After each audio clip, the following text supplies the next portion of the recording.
ధైర్యం మీరు సార్. సాయిబాబా అత్యంత విశ్వసించేటటువంటి ఒక బలమైనటువంటి వెన్నుదన్ను మీరు సార్. గోపాల్ శర్మ సార్ ఎప్పుడు కూడా బ్యాక్గ్రౌండ్లో ఉంటాడు. ఆయన ముందున్న వాళ్ళు చాలా విజేతలుగా నిలుస్తారు. అట్లాగే సాయిబాబా కూడా విజేతలుగా నిలవాలి.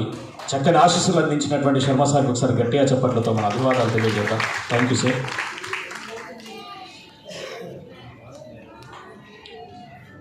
సార్ పేరు ప్లూరల్ చిరంజీవులు. అంటే సార్ దగ్గరికి వస్తే ఆ బహుముఖ శక్తిని మనకు అందిస్తాడు. సార్ గుర్తుందో లేదో కానీ కలెక్టర్ గ్రౌండ్ దగ్గర సీఎం గారి మీటింగ్ సార్. ఆ మీటింగ్లో నేను వ్యాఖ్యాతగా ఉన్నాను. అందరినీ స్టేజ్ పైకి ఆహ్వానిస్తున్న సందర్భంలో శాసన మండలి చైర్మన్ గారు ఆ సభకి రాలేదు. నేను పేరు పిలిచేసిన తర్వాత లిస్ట్ ఎవరు వచ్చారో లిస్ట్ రాసివ్వమంటే రాసిచ్చాను. రాసిచ్చిన తర్వాత సార్ చూసి, నువ్వు బాగా చెప్తున్నావు, బాగుంది, కానీ ఎవరు ఉన్నారో లేదో చూసుకోవాలా, వ్యాఖ్యాతగా లక్షణాన్ని అలవరుచుకోవాలని చెప్పారు సార్. అప్పటి నుంచి నేను చాలా జాగ్రత్త పడ్డాను మీటింగ్స్. Thank you sir.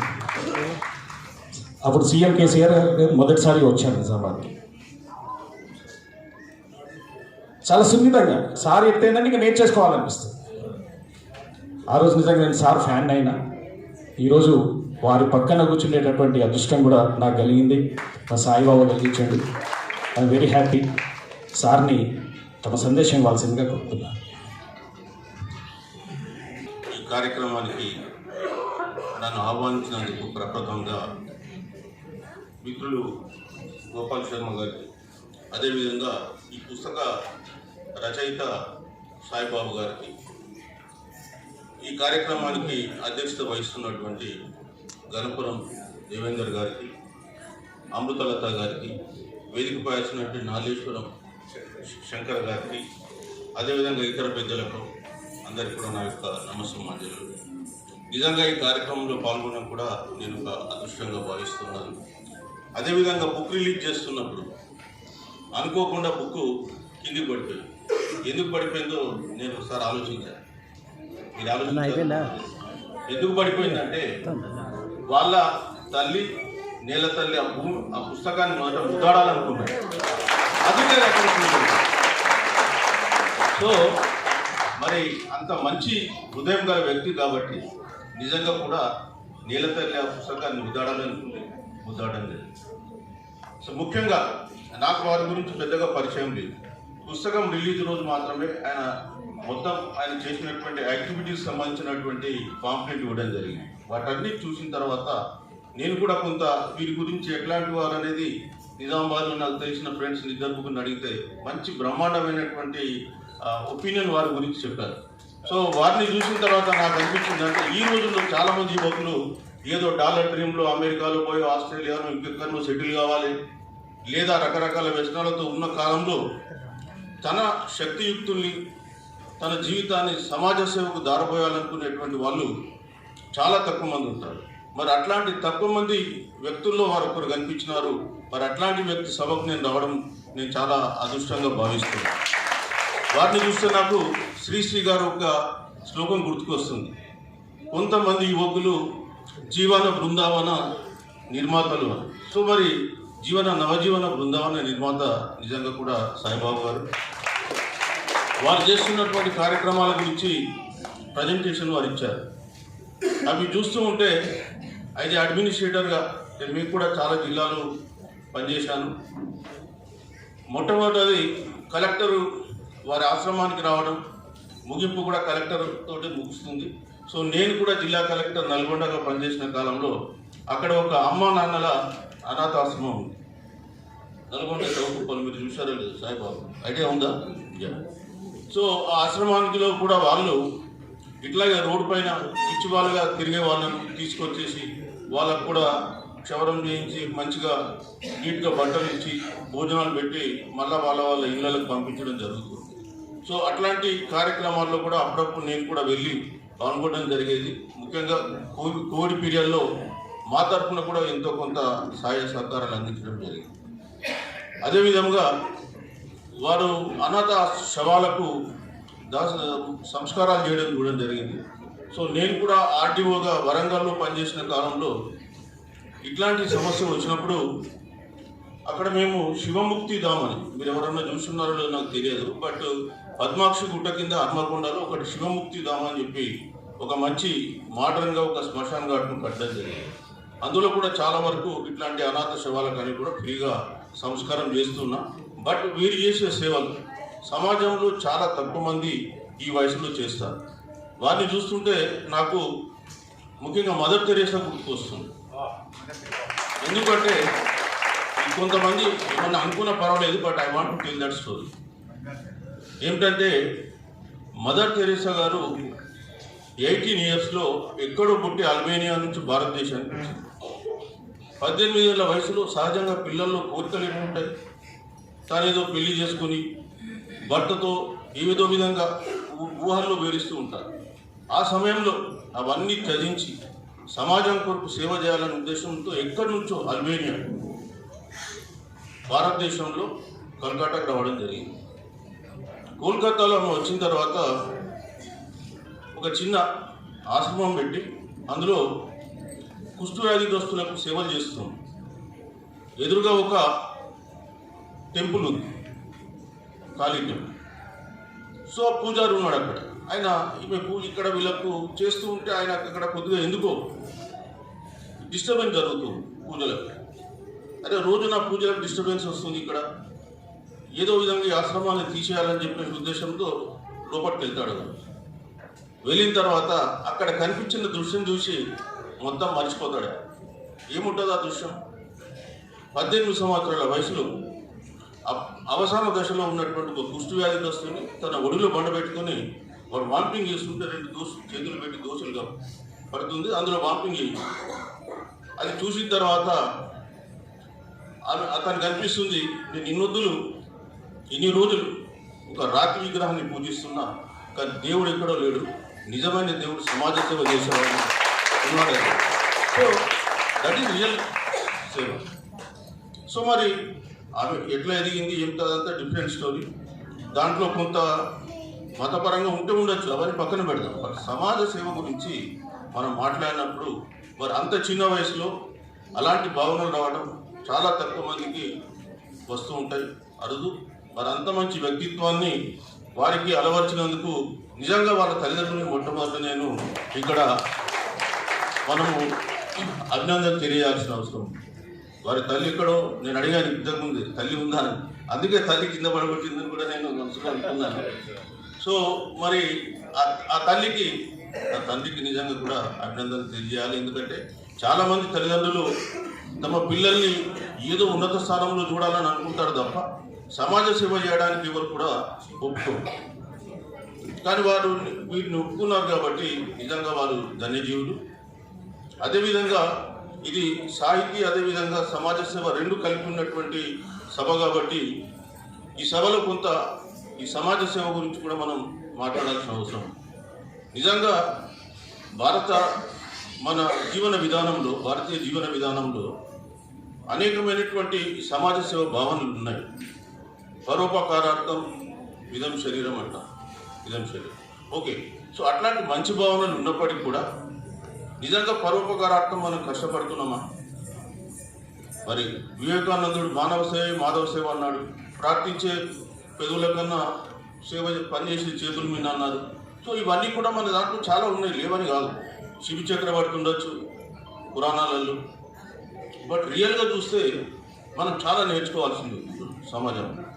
నేను ఎప్పుడు కూడా అంటే మనం వేరే కల్చర్ నుంచి నేర్చుకోవాల్సినటువంటి అవసరం ఉన్నప్పుడు నేర్చుకోవాలి. మీకు ఆండ్రూ కార్నెగీ అని ఎప్పుడన్నా పేరు విన్నారో లేదో నాకు తెలియదు. ఆండ్రూ కార్నెగీ అని 1820 నుంచి 1830 to 1910 వరకు బతికాడు. ఆయన మామూలు చేనేత కుటుంబంలో, అంటే అక్కడ ఫస్ట్ స్కాట్లాండ్లో పుట్టి పవర్ లూమ్ చేసేవాళ్ళు. తర్వాత అమెరికాకు వలసపోయారు, పెన్సిల్వేనియాలో సెటిల్ అయ్యాడు.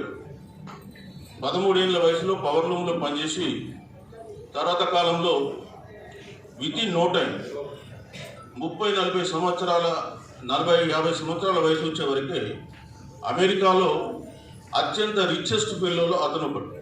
మొత్తం అమెరికాలో నంబర్ 1 రిచెస్ట్ ఫెలో, ప్రపంచంలో నంబర్ 1 రిచెస్ట్ ఫెలో అంటే Andrew Carnegie. That at that time ఆయన స్టీల్ బిజినెస్ చేశాడు, ఫ్యాక్టరీస్ పెట్టాడు, రకరకాలు చేశాడు. పెట్టిన తర్వాత ఓ 50 సంవత్సరంలో 40 సంవత్సరంలో ఆయనకు ఒక వ్యాధి వచ్చింది. ఆ వ్యాధి వచ్చేసి ప్రపంచంలో అందరూ డాక్టర్స్ ట్రీట్ చేశారు, ఒకటే మాట చెప్పారు, నువ్వు 1 సంవత్సరం కంటే ఎక్కువ బతుకు. ఏం చేయాలని అర్థం కాక ఒకరోజు అలా అటార్నీని పిలిచి తన యావత్ ఆస్తిని మొత్తం ఒక ట్రస్ట్కు రాసేసాడు. ఆయన పేరు యావత్ ఆస్తిని రాసేసినాక నెక్స్ట్ డే నుంచి ఆయన ఆరోగ్యం బాగుపడడం మొదలుపెట్టింది. అట్లా ఆయన అంతకుముందు ఆయన భార్య కూడా వదిలేసి వెళ్ళిపోయింది. నెక్స్ట్ మళ్ళీ 2వ మ్యారేజ్ చేసుకుని 90 ఏళ్ళు బతికింది. That is the power of charity. So మీరు గుర్తుపెట్టుకోవాల్సింది ఏంటంటే మన సమాజంలో మన వాళ్ళు ఏం ఆలోచిస్తారంటే తనకు, తన పిల్లలకు, వాళ్ళ పిల్లలకు తరతరాలుగా ఆస్తులు మనం ఇవ్వాలని చెప్పి ఆలోచిస్తున్నాం. సో ఆ భావజాలం నుంచి మనం బయటకు రావాల్సిన అవసరం.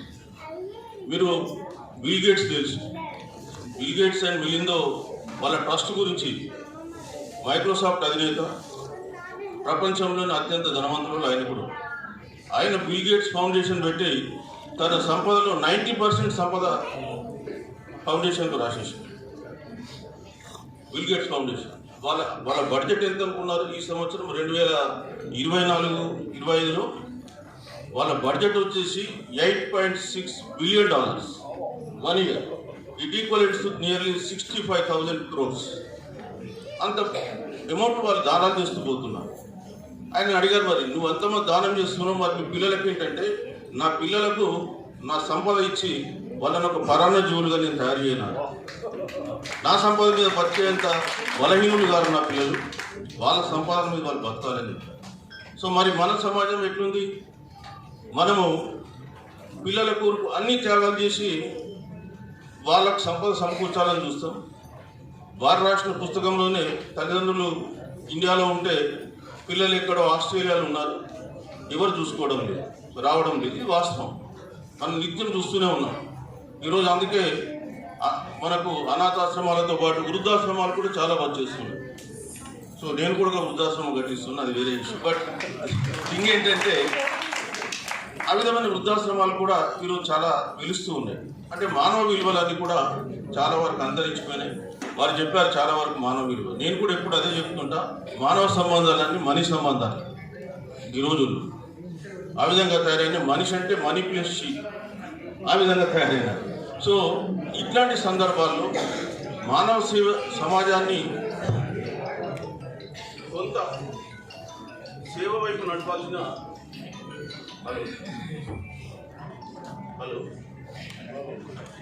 రైట్ దిశలో నడపాల్సిన, సరైన దిశలో నడపాల్సిన అవసరం ఉంది. ముఖ్యంగా తల్లిదండ్రులు తమ పిల్లల్ని తమ కళలు వాళ్ళు తీర్చే ఒక సాధనంలాగా చూడకుండా, ఇవాళ అమెరికాలో, ఆస్ట్రేలియాలో, ఇంగ్లాండ్లో ఎక్కడ ఒకటి సెటిల్ అయి ఉండొచ్చు, కానీ వాళ్ళు ఎందుకు తల్లిదండ్రులను ప్రేమగా చూసుకోలేకపోతున్నారు?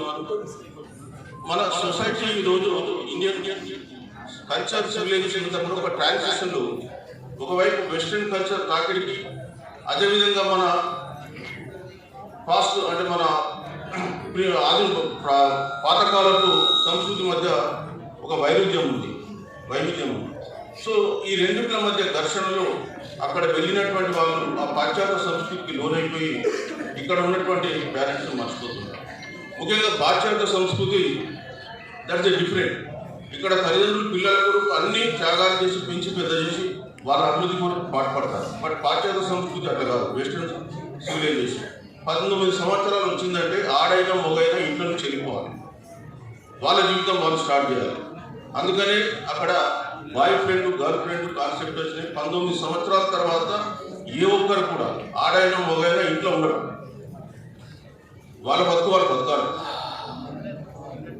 అది వాళ్ళ సంస్కృతి. అందుకనే పిల్లలు ఎక్కడెక్కడనో పోతారు, ఆడదుంటే బాయ్ ఫ్రెండ్, మొగలు ఉంటే గర్ల్ ఫ్రెండ్, వాళ్ళు కలిసి ఉంటారు, సహజీవనం చేస్తారు, తెలియకుండానే పిల్లలు పుడతారు. మనకు తెలిసి ఇప్పుడు యాపిల్ కంపెనీ వ్యవస్థాపకులు ఉన్నాడు, ఆయన ఎవరు పుట్టిండో తల్లి ఆయనకి తెలియదు, తండ్రి.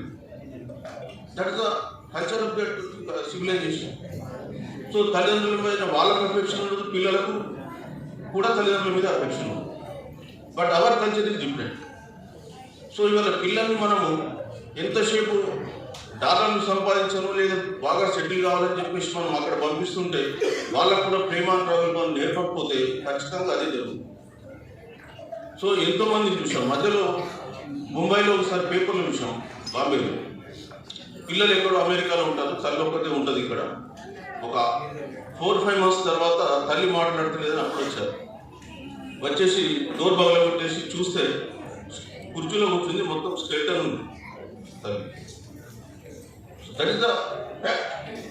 సో అలాంటి సమాజం ఇప్పుడు అక్కడక్కడ కనిపిస్తుంది. బట్ అట్లని చెప్పి సమాజం అంతా కూడా అట్లా లేదు.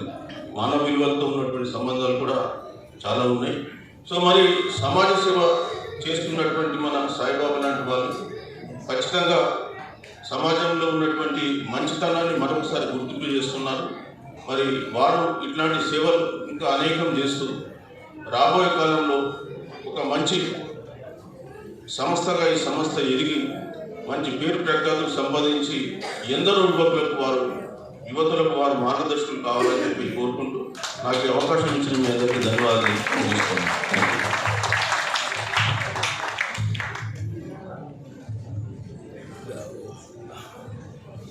సార్ చాలా గొప్ప అబ్జర్వేషన్ ఉంది సార్. సార్ గురించి ఇంకో మాట చెప్పాలి. సార్ని పరిచయం చేస్తూ నేను మీకు ఒక మాట చెప్పాను. ఏ వసతులు లేని కాలంలో వారు ఐఏఎస్ శిఖరాన్ని అధిరోహించారు. వారు రిటైర్ అయిన తర్వాత చేసిన పని ఏంటంటే ఇప్పుడున్నటువంటి యువతరానికి ఎవరైతే సివిల్ సర్వీసెస్ లాంటి వాటి మీద ఇష్టపడతారో వాళ్లకు వెన్నుదన్నుగా నిలవడానికి సార్ ప్రోగ్రామ్ స్టార్ట్ చేశారు. కరోనా టైంలో చాలామందికి ఆన్లైన్ కోచింగ్ సార్ అరేంజ్ చేశారు. అంటే సార్లో ఒక రైటరు ఉన్నాడు అని గోపాల్ శర్మ సార్ చెప్పిండు.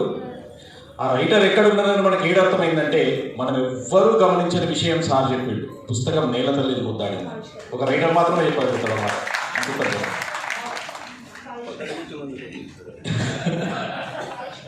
ఇంకోటి సార్ లోపల ఒక లీడర్ ఉన్నాడు. లీడర్ అంటే నెక్స్ట్ ఎలక్షన్ గురించి ఆలోచించేవాడు లీడర్ కాదు, నెక్స్ట్ జనరేషన్ గురించి ఆలోచించేవాడు లీడర్. సార్ నెక్స్ట్ జనరేషన్కి ఏం కావాలి, ఎట్లా తయారు చేయాలి మంచి అధికారులను అనే దృక్పథంతో సార్ పనిచేస్తున్నారు. ఆ దాంట్లో కూడా పనిచేసే భాగ్యం సార్తో పాటు కొంత పంచుకున్నాను నిజామాబాద్లో జరిగినప్పుడు కేర్ డిగ్రీ కాలేజీలో సార్. సో ఒక పూల తోటలో విహరించి బయటకు పోయిన తర్వాత ఆ పూల గంధం మనల్ని ఎలా తగులుతుందో, మనతో కొంతకాలం ఎలా ఉంటుందో, ఇలా మంచి వాళ్ళతో చరించిన తర్వాత ఇంకా సాయిబాబు లాంటి సమాజ సేవకులతో కలిసి నడిచిన తర్వాత ఒక్కొక్కసారి ఏమనిపిస్తుంది అంటే సాహిత్యాన్ని వదిలిపెట్టి సమాజం వైపు పోవాలని కూడా అనిపిస్తుంది. డెఫినెట్గా అనిపిస్తుంది. అంత ప్రభావం చూపగలిగినటువంటి వ్యక్తి సాయిబాబు. మరి ఈ ఆవిష్కరణ సందర్భంగా తన అనుభూతిని వ్యక్తపరచాల్సిందిగా సాయిబాబును ఆహ్వానిస్తుంది.